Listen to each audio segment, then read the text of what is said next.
વાવ થરાદમાં લખીરામ પરમારના મોતની તપાસ સામે સવાલ। હત્યાનો ગુનો નોંધવાની માંગ સાથે અનુસૂચિત જાતિના સમાજે રેલી યોજી। 2.5 મહિનો થવા છતાં ન્યાય નથી મળ્યો તેવો આરોપ લગાવવામાં આવ્યો। લખીરામભાઈ મોત મુદ્દે હત્યાની કલમ હેઠળ ગુનો નોંધવા માટે માંગ કરવામાં આવી છે। આ કેસની તપાસ સીઆઈડી ક્રાઇમ કે સીબીઆઈને સોંપવાની માંગ કરવામાં આવી।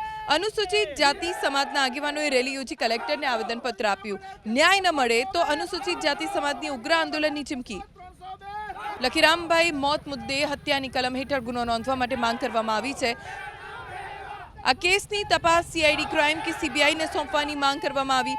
અનુસૂચિત જાતિ સમાજના આગેવાનોએ રેલી યોજી કલેક્ટરને આવેદનપત્ર આપ્યું। ન્યાય ન મળે તો અનુસૂચિત જાતિ સમાજની ઉગ્ર આંદોલનની ચીમકી।